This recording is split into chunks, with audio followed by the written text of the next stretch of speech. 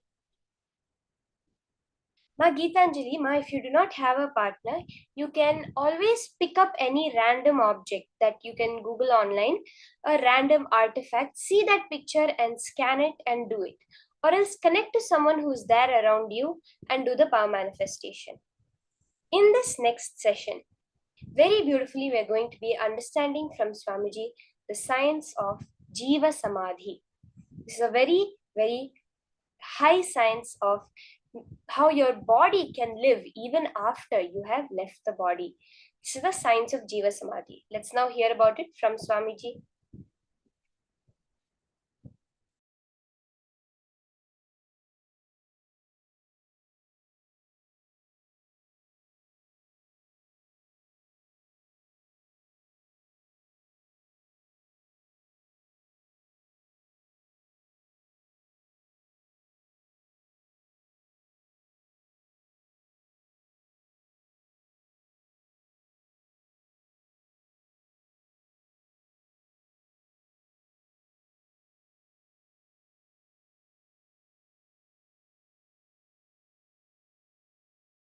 Science of Jiva Samadhi. When I say not taking energy from the space means desires. Desires are the energy from the space. Prana is the energy from air. Fire is the energy from sun. The heat you feel in your stomach, Jadaragni. The digestion fire is the energy from the sun. And blood flow is the energy from water. And the mass, bone marrow, muscles, these are the energy from the earth element. Let me give you the process for Jiva Samadhi. Jiva Samadhi means all the 9 fluids which are running your body. See, there are 9 fluids as per the Siddha tradition, yogic tradition. There are 9 fluids, body fluids, responsible for running your body. They are called Navapashana, 9 poisons. Please understand, in Siddha tradition, the word Pashana not just means poison which kills you. It's like a certain high quality alive chemicals are called Pashana. But the Pashana word is unfortunately translated as poison. In English, we don't have any other word. So I am just allowing that word. Maybe I can use the word catalyst agent. Instead of the word poison, I can translate catalyst agent. The word for Pashana means these 9 body fluids, if it is properly handled, will keep you alive. If they are imbalanced, will kill you. Blood and the water in the eyes, saliva and the kaba in the nose, the 9 body fluids, the seminal fluid, these 9 body fluids are called Navapashana, 9 poisons. If you are able to, instead of the word poison, let us use the word catalyst agents. The 9 catalysts, if you are able to produce all these 9 catalysts without any input from the outer world, like desire, please understand, desire is an input that immediately produces the semen, body fluid, and water immediately produces blood flow. Each input from the outer world immediately produces certain catalyst agent in your system. Without any input from outer world, if you can produce all these 9 catalyst agents in your body, you are a Siddha who can sit in Jiva Samadhi. Means your body can be buried, but you will be alive forever. Even without your body, you will be alive forever. Understand this science? Now let me continue on this samyama. So any catalyst agent of your body, if you are able to produce without any input from the outer world, please understand, then you are liberated from that sense. For example, a man whose seminal production or the egg production, in the woman's body the egg production, or in the men's body seminal production, is independent of the desire, fantasy. He is liberated from the urge to reproduce, and his love becomes such pure, his love is not controlled by the hormones. If your love is controlled by the hormones, it will always be related to blood relationship. Understand? All blood relationships are hormone relationships, not blood relationships. We are using a polite word, blood relationship. It's hormonal relationship, which came from hormone. Whether you are your wife or the son or the daughter, or all the relationships happened because of the hormones. Then his love is beyond hormonal relationships. Only he can radiate universal love.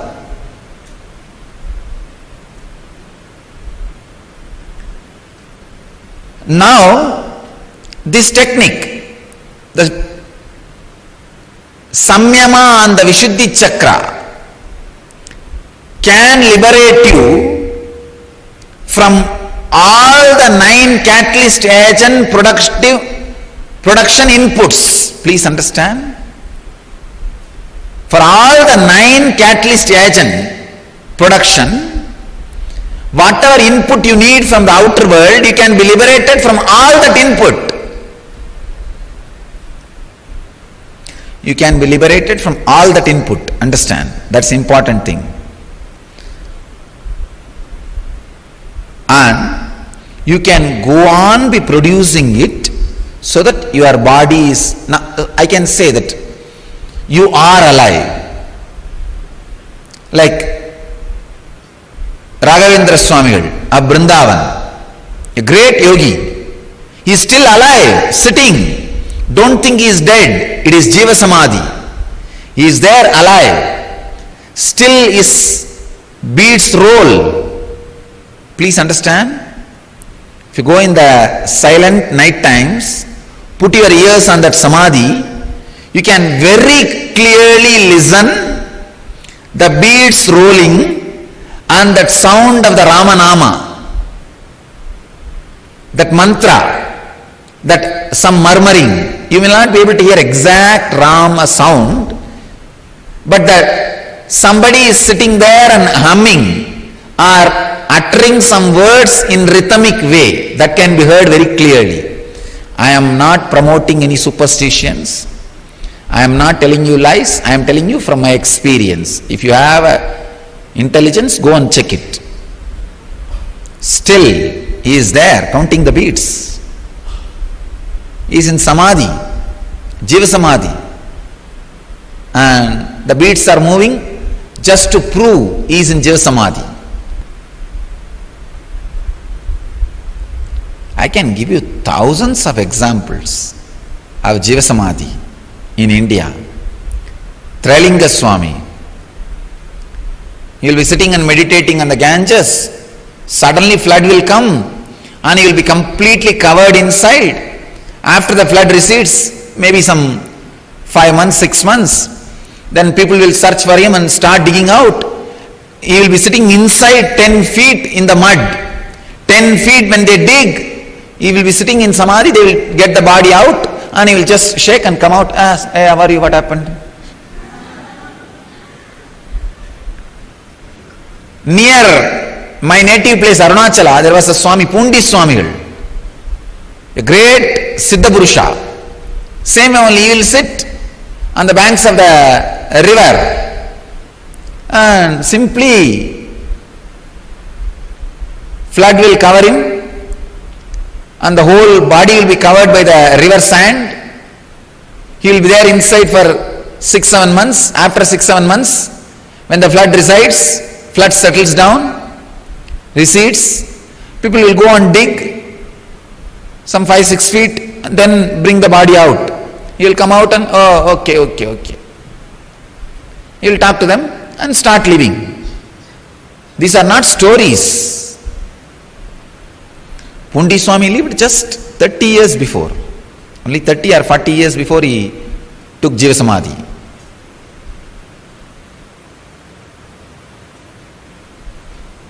He is a next generation to Ramana Maharshi. Must be 30 to 50 years only. He would have had Jiva Samadhi. And Trailinga Swami, he also lived. He was seen by Ramakrishna had darshan of Trailinga Swami. Vivekananda had darshan of Trailinga Swami. Means 100 years before.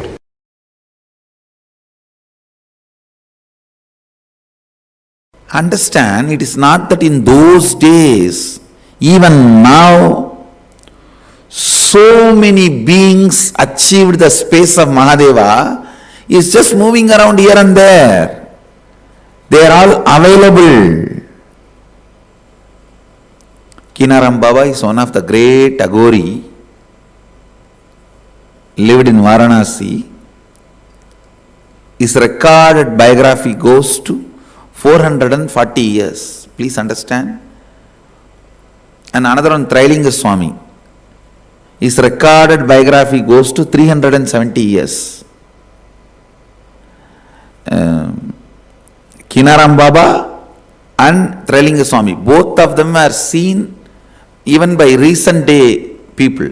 Ramakrishna has seen Trailinga Swami. And even Rajendra Prasad, he has seen the Trailinga Swami. They were all just in last 100 years names.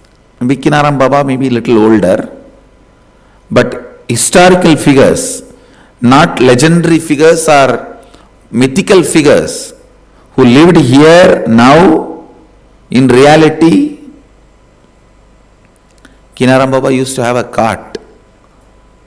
Whenever he wants to go and give darshan to some devotees, wants to see somebody, he will just tap the cart and it will fly. It will fly wherever he wants to go. He will go and bless people, then he will come back. Using the physical body. Using the physical body, he will go. And Trailinga Swami beyond.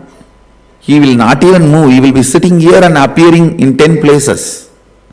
Trailinga Swami is the second being who had directly the mother's milk from Parvati, Meenakshi. First being is Jnana Sambandar. The second being who received the Meenakshi's prasada and sitting here among all these beings, millions of people who radiated Mahadeva's space walked in this city. So every inch, every corner, every dust is sacred by them putting the feet in this place. The very air which they all breathed, this Trailinga Swami will sit in Samadhi, Ganga will overflow for 6 months. When the water recedes, he will be sitting in the same place, that's all, in Samadhi. There is no physical, physiological, psychological rules for them. Just breaking everything.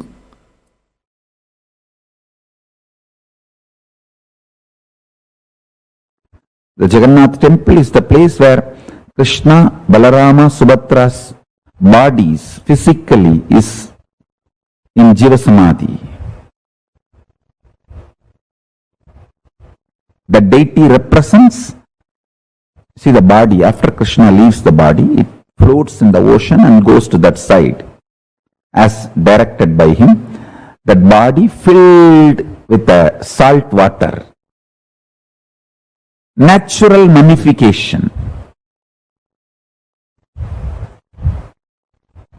Then all the 3 bodies were recovered by the Suryavamsa Rajas and they built the temple and they are maintaining it. And it's a living deity. I tell you, Krishna is alive in Jagannath. Subhadra is alive in Jagannath. Balabhadra is alive in Jagannath. If you want to see Krishna directly, face to face, go to Jagannath.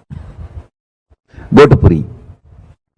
He is alive, living, sakshat, pratyak Pratakshamurti.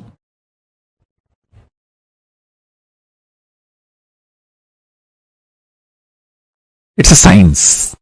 Just like mummification in Egypt. That is a smaller level. It is a science which can take you up to Swargaloka. Only deification can take you to Kailasa. Because Hindus have mastered this science in a much grander and ultimate way. Deification is 1,000 times greater, powerful methodology than mummification. Mummification can lead you up to Swargaloka. Bhur, Bhuva, Suva. Not more than that. You can be at the most Indra. Maximum. Not even that. All that. It's not that everyone who goes to Swargaloka becomes Indra. No. Even among that, there is a lot of competition, politicking, and then fight. That's why Indra Padavi is not permanent. Every yuga, Indra changes and all that. Now, I'm not saying Indra is less powerful. No, surely he is much beyond anything you can imagine. And he is worthy of worship and our reverence and everything. But deification takes you directly to Kailasa. It can take you up to Kailasa.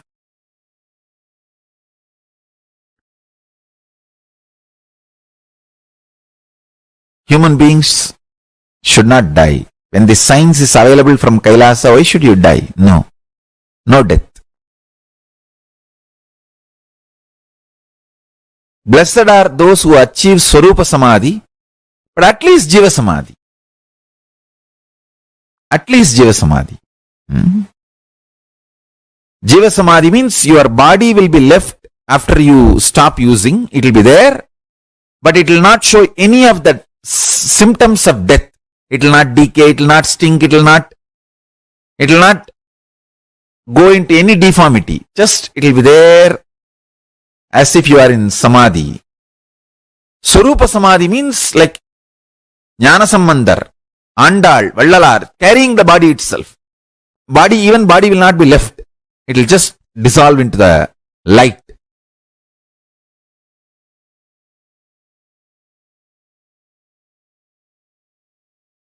That is Swarupa Samadhi. Whether you achieve the state of Swarupa Samadhi or not, at least Jiva Samadhi. Human beings should achieve at least Jiva Samadhi state. Because the science is available to all of us.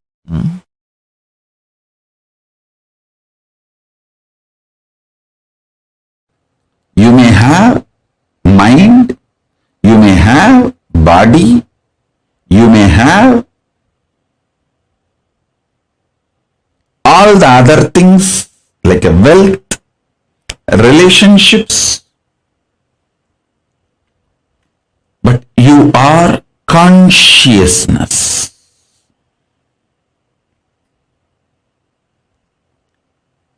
Second, consciousness is the ultimate. Third,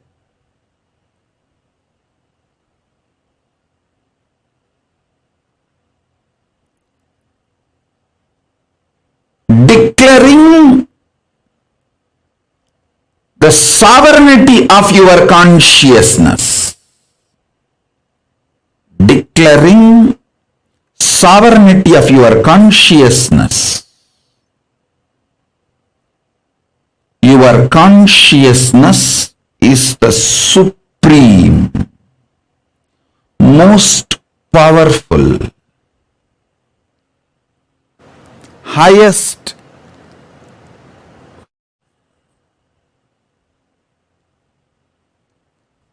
your consciousness is supreme, most powerful, highest existence. Listen.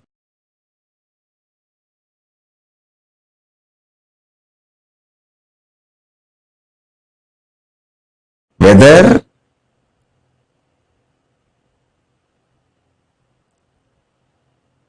the yoga you are asked to do, stretching your body, or pranayama you are asked to do, like a cohesive, coherent breathing pattern, or the puja, the worship you are asked to do, or listening to these great truths and internalizing everything.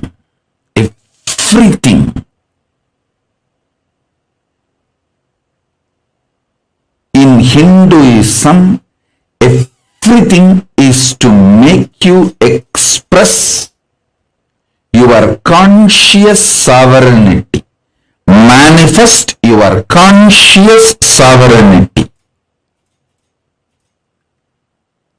Listen. From your conscious sovereignty, when you manifest your health, the health becomes eternal, permanent. From your conscious sovereignty, if you manifest economical independence, that becomes eternal, permanent and good to you and to the society, because a conscious sovereign being will never harm society and generate wealth. Understand?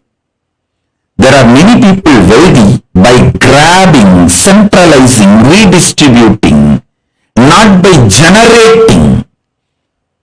The real wealth is always generation focused, generating focused, not just redistribution or grabbing. A conscious being will be wealthy by generating,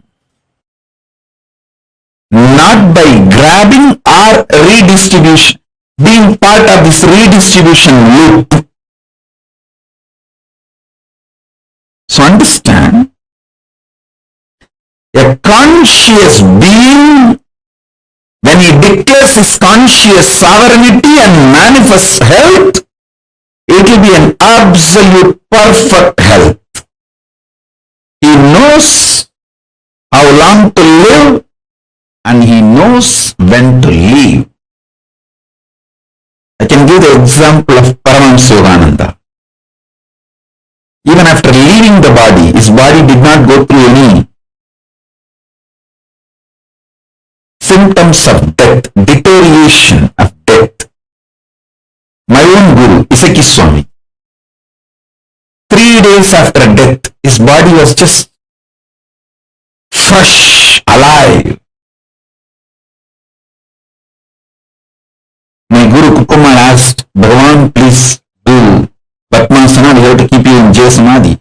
His body just locked itself in Bhatmasana. We kept in Jaya Samadhi.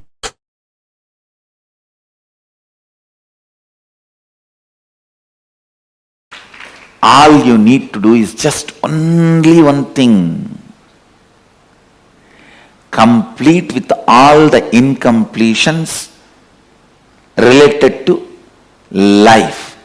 Any decision you took against the life, dig out that situation, complete it and drop. That's all. Always decide for life.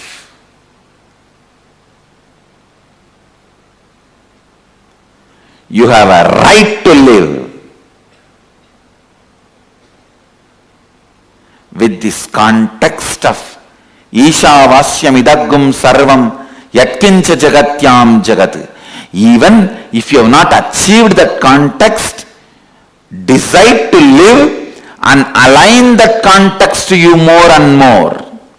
Because you have not yet achieved that context, don't decide not to live or against the life. No. Decide to live. Declare. Decide.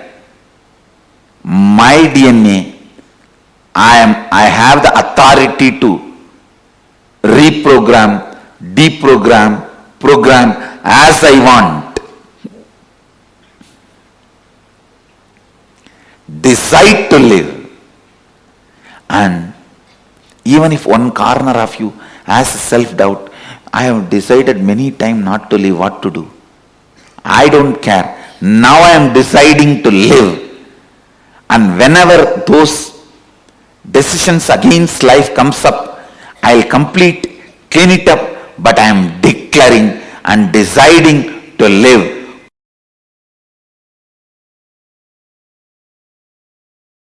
This is the bamboo stick for healers to heal others. This stick has a big story. First time I started initiating others into healing in a Jiva Samadhi, means a living tomb called Nerur Sadasiva Brahmendral Samadhi. In Tamil Nadu there is a Jiva Samadhi of a great enlightened master, Sadasiva Brahmendral. I went to his Samadhi after I realized my Sadashivatva to have his darshan. He himself appeared and gave the Dhruva grass and said, with this start initiating anybody, they will all be able to heal. He gave me that science and Dhruva grass. And I brought that Dhruva grass and put it on in our ashram. The bamboo grew.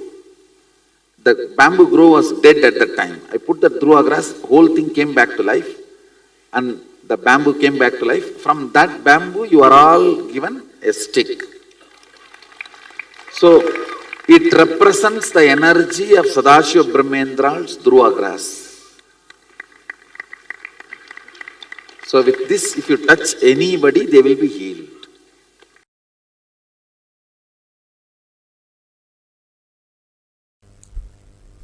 See, each kshetra, the temple, energy center, has some password. That's the right thing. Some password to access the energy installed in the kshetra. See, each kshetra, each temple is an energy circuit, energy mandala created by some enlightened being. For example, the Parani is the energy circuit created by a great Siddha called Bohar. Bohar and his Guru Dandamani Swamigal, both of them lived there. That's a kshetra created by Bohar, the energy circuit. And Tanjore temple, the energy circuit created by a Siddhar called Karuvurar. Tirupati, enlightened master called Konganavar. So each temple is energy circuit created by an enlightened master, and always near the Garbha Mandir of the temple that master's samadhi will be there, because there is an energy circuit. Even if you go to Tanjavur, just behind the temple, the Karuvura samadhi will be there. In Parani, just near the Subramanya Sannidhi, the Bohar's tomb, the samadhi will be there. You see, tomb is not a right word. Tomb is a place where the dead bodies are kept after mummified. But the samadhi is the place where the body, which is no more required to do what they want, is kept. Understand? There is two big difference. Tomb is a place where the body is no more useful, is kept. Samadhi is the place where the body no more required is kept. No more useful is different and no more required is different. No more useful means dead. But no more required means whatever they want to do, they have done, and they can go on doing what they want to do without that body. That's what we call samadhi. All the great kshetras is great incarnations, avatara purushas, siddhas, energy field, the sacred energy mandala, energy circle, energy circuit created by them.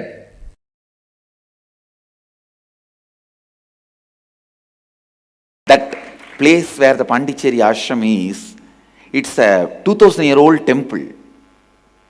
It's a temple from Chola period.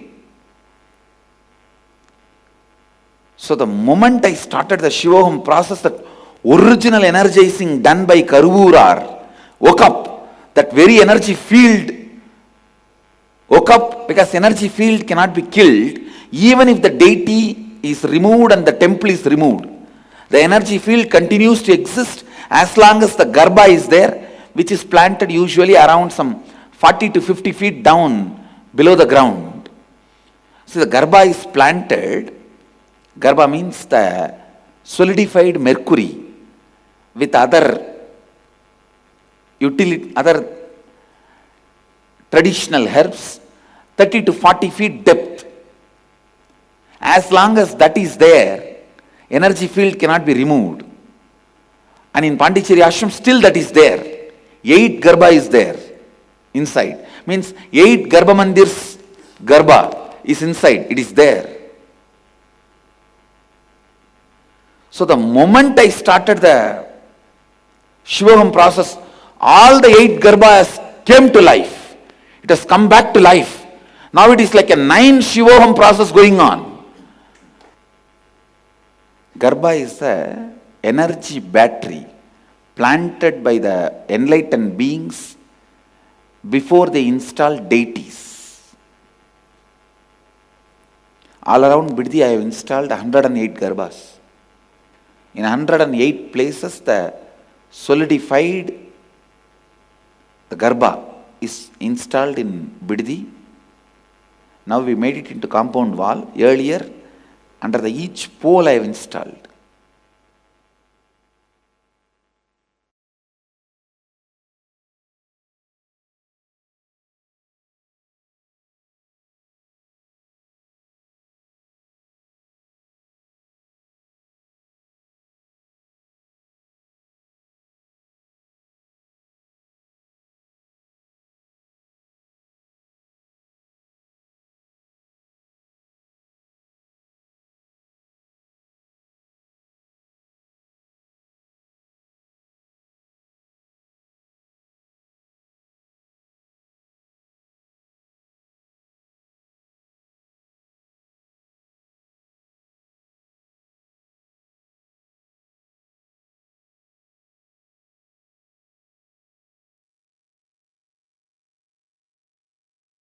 The science of Jiva Samadhi.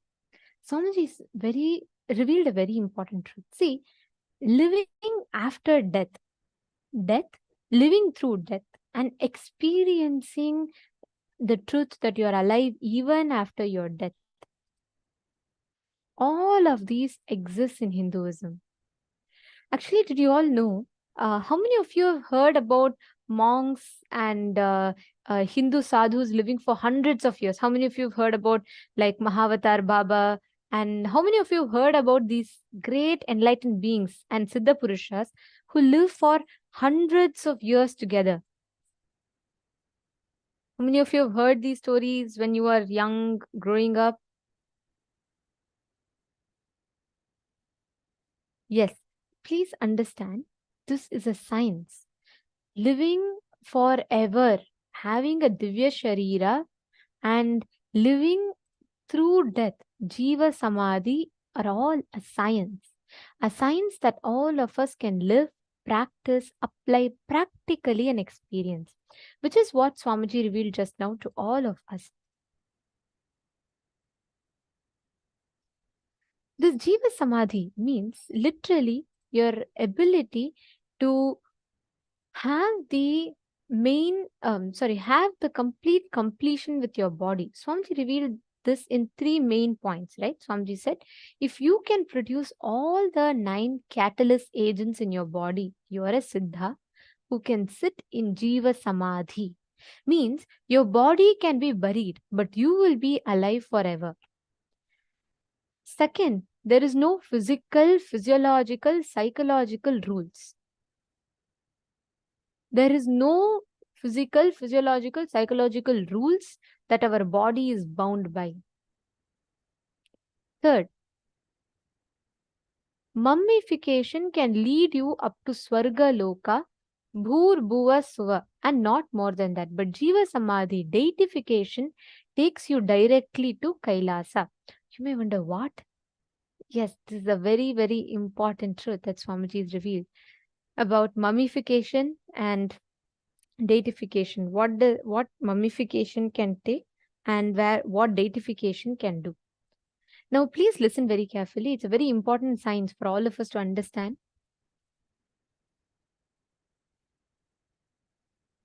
Every one of us would have heard about the mummification process, right? We all know in Egypt how they mummify the bodies and how they take the bodies, like pack the bodies right after the death also, so that the bodies live forever, right? So this process of mummification, I am so like, it's such an amazing fact that Swamiji has revealed. How you can live, you can go up to Swargaloka. Bhuloka, we have basically 7 planes up, right? So it's Bhur, Bhuva, Suvar, Maha, Chana Loka. Like that, each Loka is in each of these levels. Now, with mummification, you can go up to Swargaloka. With deification, you can go up to Kailasa itself.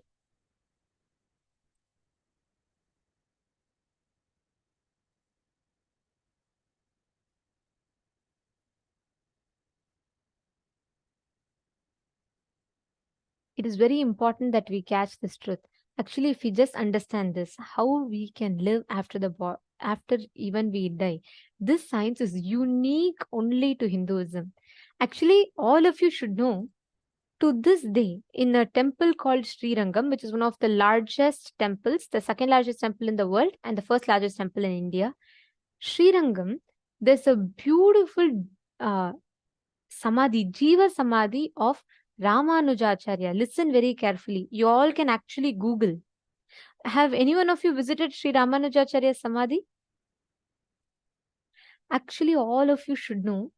As per the Hindu deification methodology, Ramanujacharya left the body. Do you all know? To this day, his hair, body, nail, everything is preserved. He lived around 500 to 600 years back. He lived like hundreds of years back. To this day, in Sri Rangam temple, you will see Ramanujacharya sitting. Nothing. It is just his body. Turmeric and haritaki are applied over his body. And certain sacred herbs. All of them are applied over his body for 600 years. It has been preserved. To this day, it has been preserved. And to this day, you can actually see him sitting. The body will be, he'll have his eyes closed, his hands folded, he'll be meditating. Actually, we can show you the picture of Sri Ramanujacharya and Sri Rangam. You all should know, to this day, his samadhi is kept alive. You all can Google it also. Swamiji tells very beautifully that he's an example of how enlightened masters leave the body. Please understand, physically his body itself is kept in the temple and just put with the turmeric, haritaki, everything, and his body is preserved. Many of you have you have been to that place. Amsakala has posted. Wonderful. So please understand, Hindus have mastered the science. You all can actually see here. This is actually not a deity. This is his physical body. This is Ramanujacharya's physical body, as you all can see. This along with the physical body, it is his physical body which has the Pachakarpuram, Haritaki, turmeric applied over his body and preserved. This is not a deity.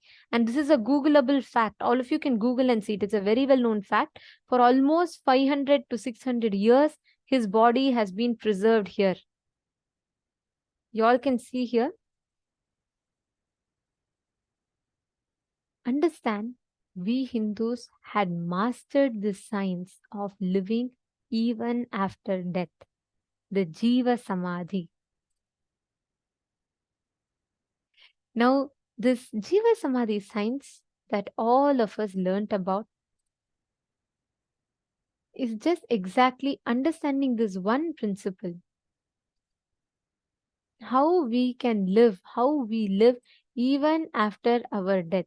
How all of us, our bodies need not decompose, need not decay. It can simply live as we are right now, even after our death. This is the science of Jiva Samadhi. Are all of you catching it? This is what Swamiji revealed to all of us in the session now.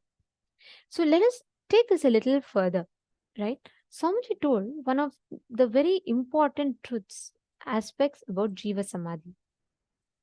Swamiji said that when you realize, or if your body can produce all the 9 catalyst agents, the navarasas, all the 9 different fluids of the body, all like saliva, mucus, the 9 fluids, tears that the body produces, when you realize you are you have the ability to continuously produce, and it's all under your control. That means you have the ability to be in Jiva Samadhi.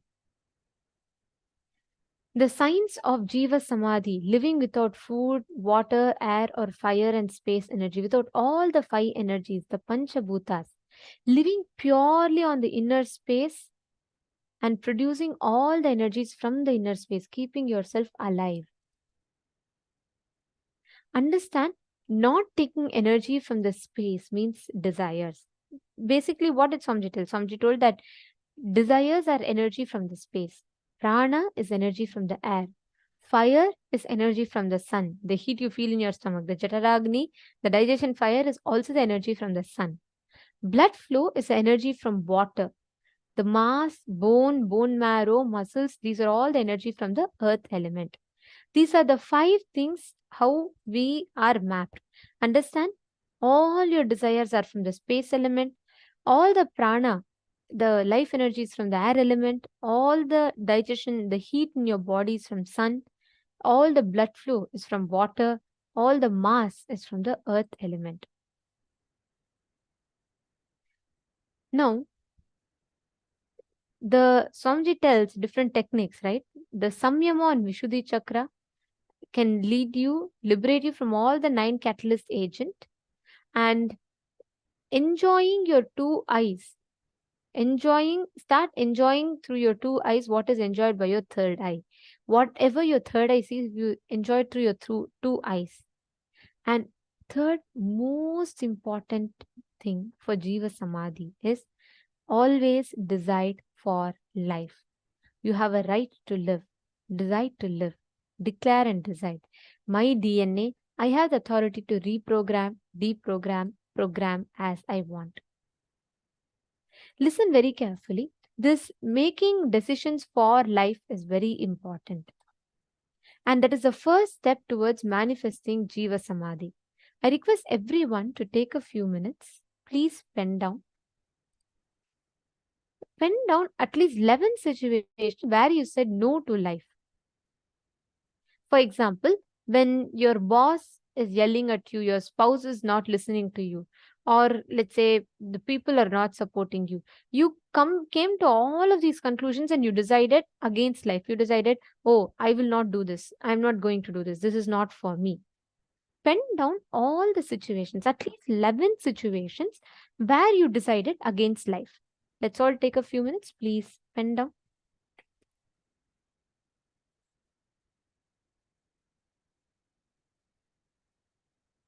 Please write down.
whatever you have written down.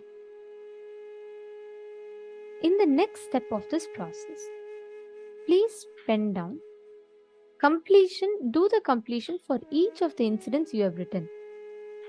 Understand very carefully, consciously decide to make only life positive decisions.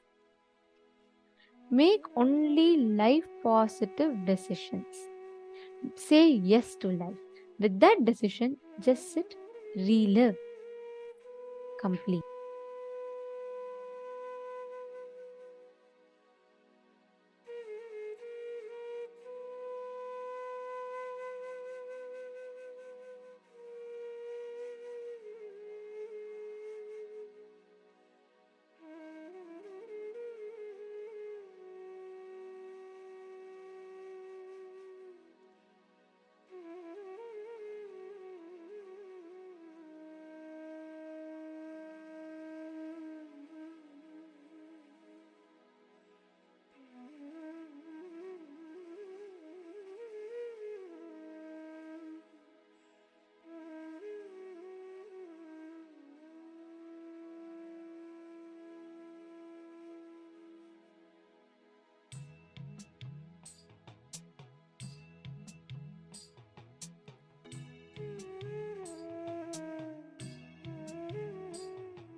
Please relax.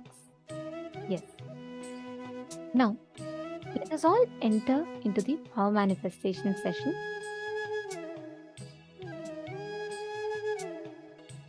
Please understand, today's the powerful cognitions that Swamiji has revealed.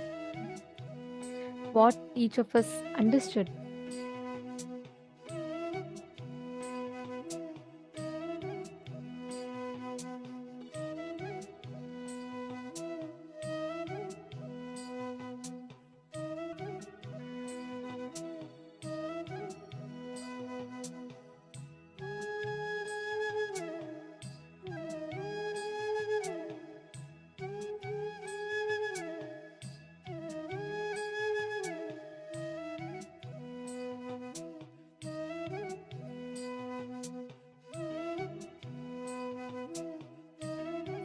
So now, all of us have been manifesting the power of Akashic readings.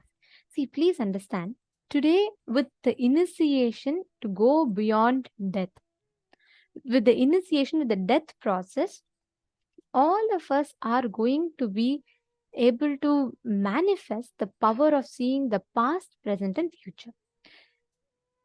Can I request every one of you, all the participants, whoever have kept your Atmamurti in front of you and are ready, can I request every one of you to please put yes in the chat? If you all have the Atmamurti in front of you and you're ready for the power manifestation. And always when you're sitting for power manifestation, please wear kumkum. Ma Karen Headley, yesterday you were wearing nice kumkum and bhasman sitting. Can you also apply some kumkum? Ma? Always for power manifestation, the kumkum helps enhance your manifestation experience. Nithyanandam, Dana Caesar, Prithvi Prasad, Sumati, Purnima, Malili Sion. Come on, every one of you, please come on camera. Can I request all the participants to please come on the camera? Please remain in the camera throughout the day, and the digital security team will be having to move you all into the waiting room. If the participants are not in camera, they will be moved into the waiting room. So we kindly request all the participants to please come on the camera. Any participant that is not in the camera, we will be moving you all, we will have to be moving you all into the waiting room. So we request all the participants to please make sure you're continuously in the camera. Let's make sure we follow Kailasa's digital security policy. Please be in the camera and make sure you're not missing the sessions. Of course, you can go for washroom breaks or, having food. But for all the sessions, please make sure that you're on camera. Okay. So listen very carefully. You are going to be able to see all the answers to the questions on the deity itself. Like for example, like if Swamiji's form is here, right? You can actually see the answers appearing in golden letters on Swamiji's form. Like how a mirror or a portal will just open up, right? That is what is Akashic readings. You will be able to see all the answers on Swamiji's form itself, on the Atmamurti. Just make sure you have applied Jnananjana, Kumkum, Aushada, anything on your third eye, and just look at Swamiji. And understand, Akashic readings, you will always see it in golden letters. You have to wait till the Atmamurti will show it to you in golden letters. Catching it? Are all of you understanding? Okay, so let us all enter into the power manifestation.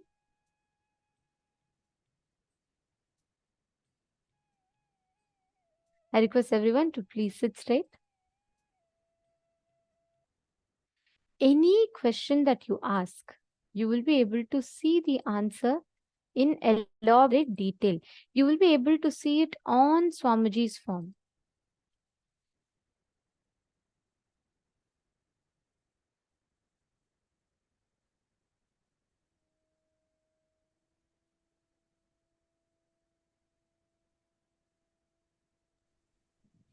As Ma Nityanandita just described very clearly, when you do the Akashic readings, there will be no doubt about what you're seeing, and as you see it, you just exactly like if you're reading out from a book, how you would read it out, exactly like that. Read out whatever is appearing in the golden letters on the Atmamurti. It will not be like you'll close your eyes and it will be like in your inner space, or it will come as a feeling like the other powers. The power of Akashic readings is very clearly an independent intelligence apart from you that works, where Kala Bhairava will very clearly show it to you in clear golden letters. Are we all understanding this? It's not like a feeling or some idea or something in our inner space. This will be very clearly externally, like on the screen. When you see the slide, you see in black letters the words written like that, with that same clarity. On the Atmamurti, you will be able to see the golden letters.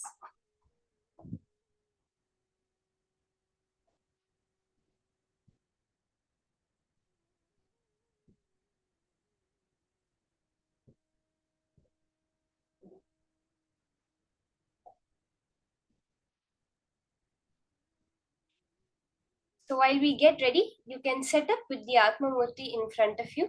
Please ensure you have the photo of Swamiji, because these golden letters will appear on the photo of Swamiji, on the Atmamurti of Swamiji.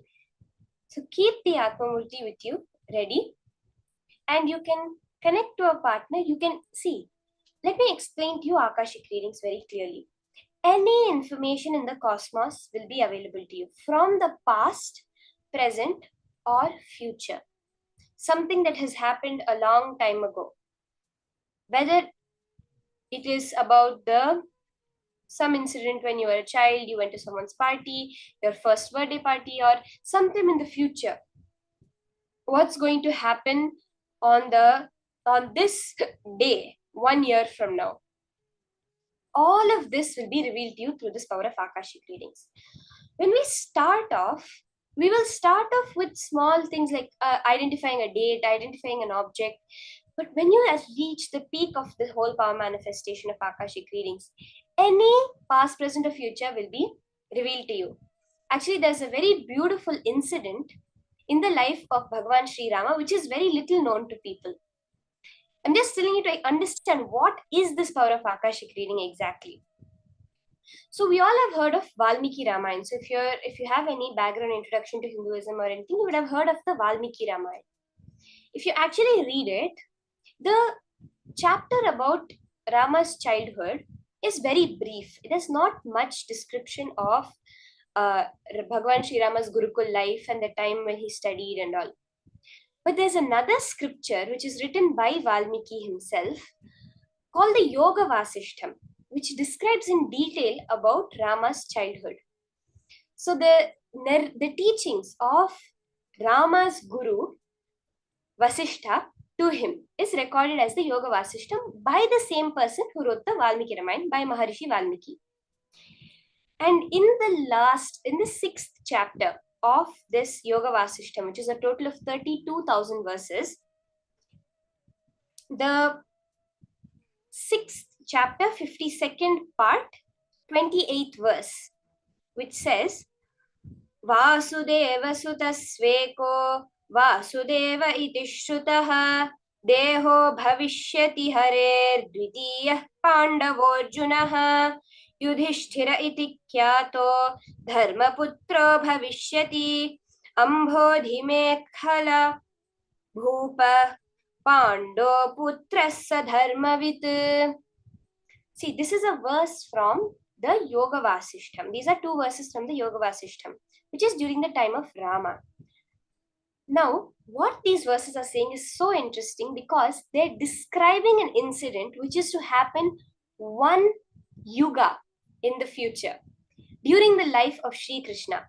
Bhagavan Vasishta is telling Rama that in the future, Mahavishnu, Hari, will take 2 incarnations, the Nara Narayana incarnations, one as Vasudeva Krishna, the son of Vasudeva, and as Arjuna, the son of Pandu.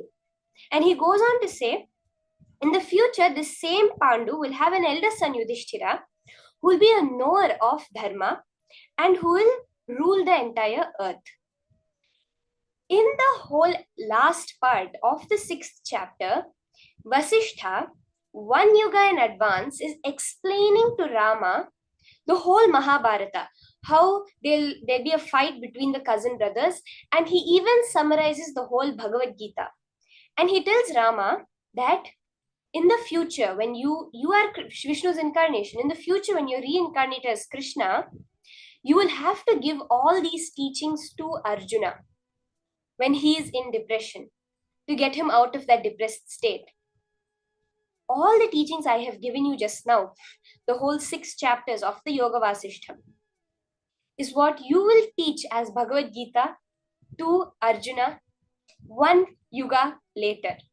This is what is Akashic readings, where you can just know what is going to happen in the future. How many of you have even heard of this? I had literally never heard of this incident that had happened, where Vasishtha is telling Rama about the incarnation of the whole Mahabharata that's going to happen, and very clearly with names, with the ages, and how the fight, the whole war that is going to happen, and how Arjuna is going to be in a depressed mindset, and Rama will have to, as Krishna, give these teachings to Arjuna.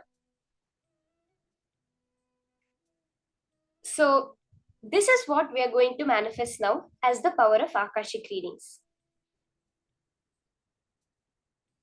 You can get for this round, when we start doing the power manifestation, you can get the name or a particular object, which you're going to be now scanning through the power of Akashic readings, seeing the golden letters appear on Swamiji's Atmamurti and reveal it exactly like that to your partner.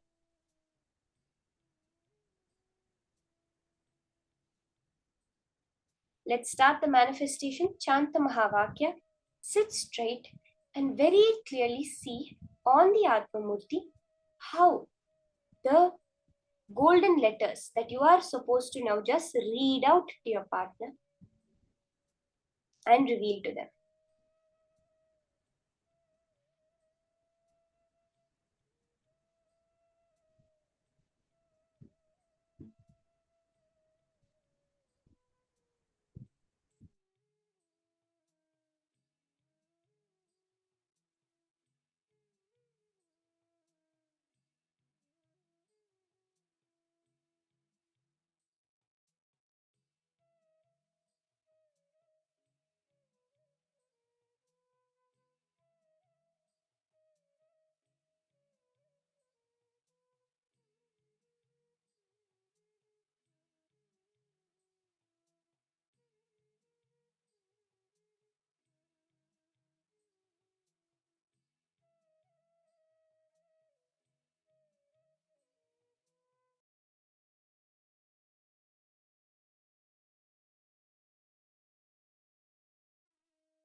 Paramashivoham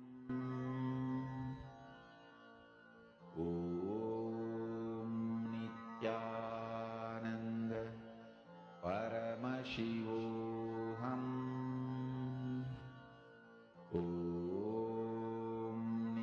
Nithyananda Paramashivoham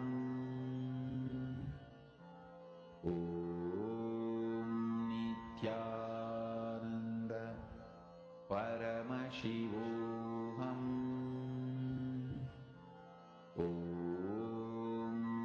Nithyananda Paramashivoham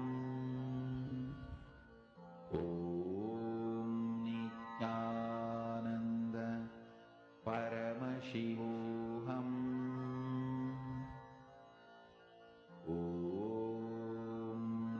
Nithyananda Paramashivoham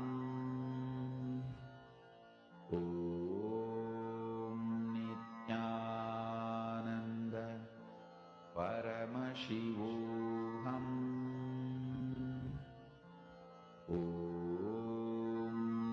Nithyananda Paramashivoham Nithyananda Paramashivoham